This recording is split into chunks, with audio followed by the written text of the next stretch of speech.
होशे भविष्यवक्ता की पुस्तक अध्याय 12।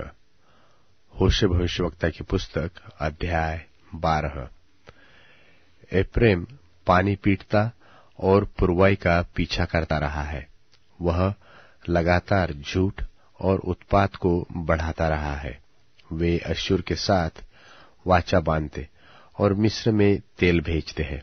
यहूदा के साथ भी यहोवा का मुकदमा है और वह याकूब को उसके चाल चलन के अनुसार दंड देगा। उसके कामों के अनुसार वह उसको बदला देगा। अपनी माता की कोख ही में उसने अपने भाई को अडंगा मारा और बड़ा होकर वह परमेश्वर के साथ लड़ा, अर्थात वह दूत से लड़ा और जीत भी गया। वह रोया और उसने गिड़गिड़ाकर विनती की।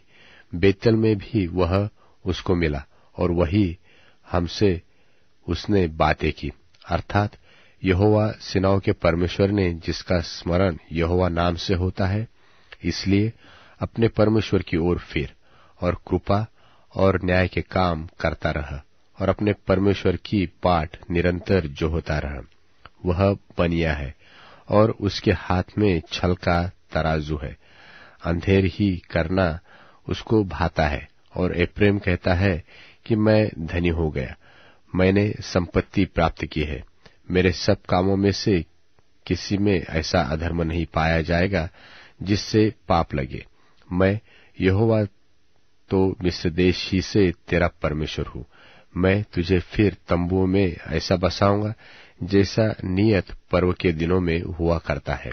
मैं भविष्यवाणी से बातें करता और बार बार दर्शन देता और भविष्यवाणी के द्वारा दृष्टांत कहता आया हूँ।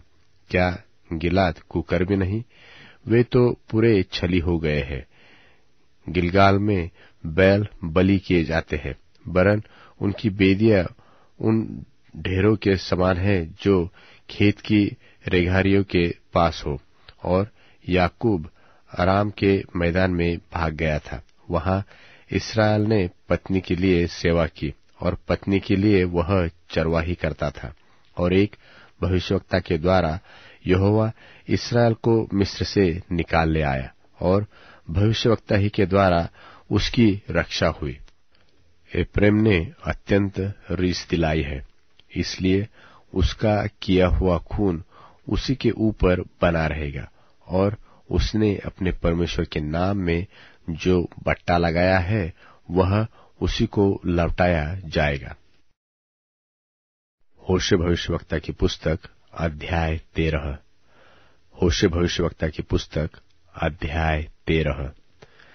जब एप्रैम बोलता था तब लोग कांपते थे और वह इस्राएल में बड़ा था, परंतु जब वह बाल के कारण दोषी हो गया तब वह मर गया।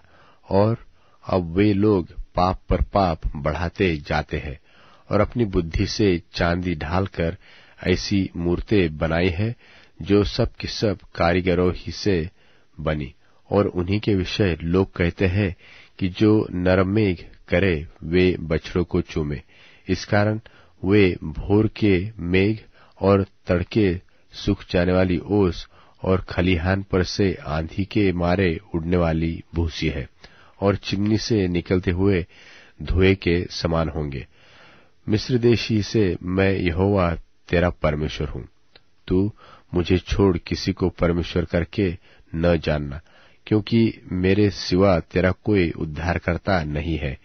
मैंने उस समय तुझ पर मन लगाया जब तू जंगल में वरन अत्यंत सूखे देश में था। जैसे इस्राएली चराए जाते वैसे ही वे तृप्त होते जाते थे और तृप्त होने पर उनका मन घमंड से भरता था। इस कारण वे मुझको भूल गए।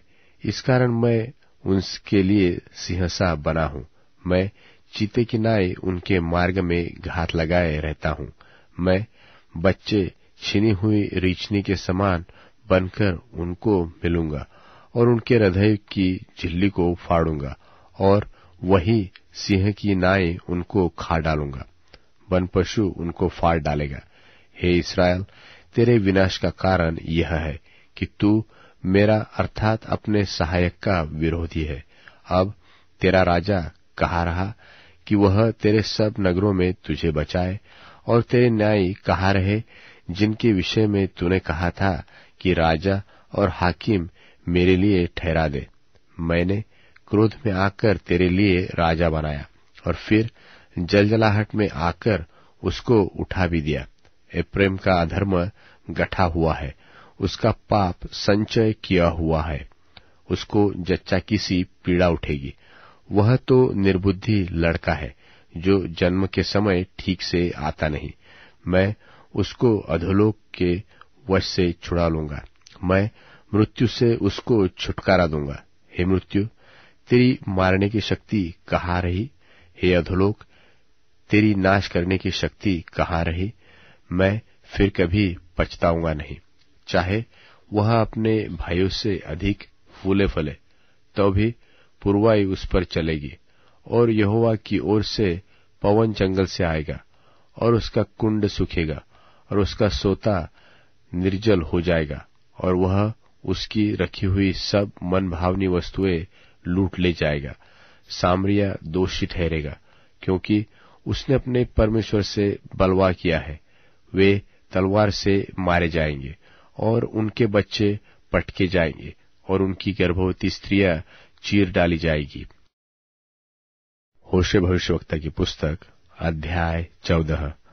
होशे भविष्यवक्ता की पुस्तक अध्याय 14। हे इस्राएल, अपने परमेश्वर यहोवा के पास फिर आ, क्योंकि तूने अपने अधर्म के कारण ठोकर खाई है। बातें सीखकर और यहोवा की ओर फिरकर उससे कहो कि सब अधर्म दूर कर और अनुग्रह से हमको ग्रहण कर। तब हम धन्यवाद रूपी बलि चढ़ाएंगे। अश्शूर हमारा उद्धार न करेगा, हम घोड़ों पर सवार न होंगे, और न हम फिर अपनी बनाई हुई वस्तुओं से कहेंगे कि तुम हमारे ईश्वर हो, क्योंकि अनाथों पर तू ही दया करने वाला है। उनकी भटक जाने की आदत को दूर करूंगा। मैं सेंत में उनसे प्रेम करूंगा, क्योंकि मेरा क्रोध उन पर से उतर गया है। मैं इस्राएल के लिए ओस के समान हूंगा, इसलिए वह सोसन की नाई फूलेगा फलेगा, और लबानोन की नाई जड़ फैलाएगा। उसकी जड़ से फूटकर पौधे निकलेंगे, और उसकी शोभा जलपाई की सी और उसकी सुगंध लबानोन की सी होगी। जो उसकी छाया में बैठेगा वे अन्न की नाई बढ़ेंगे, और दाखलता की नाई फूले फलेंगे, और उसकी कीर्ति लबानोन के दाख मधु की सी होगी। एप्रैम कहेगा कि मूर्तों से अब मेरा और क्या काम है? मैं उसकी सुनकर उस पर दृष्टि बनाए रखूंगा। मैं हरे सनोवर सा हूं, मुझी से तू फल पाएगा। जो बुद्धिमान हो वही इन बातों को समझेगा, जो प्रवीण हो वही इन्हें बूझ सकेगा, क्योंकि यहोवा के मार्ग सीधे हैं। धर्मी तो उनमें चलते रहेंगे, परंतु अपराधी उनमें ठोकर खाकर गिरेंगे।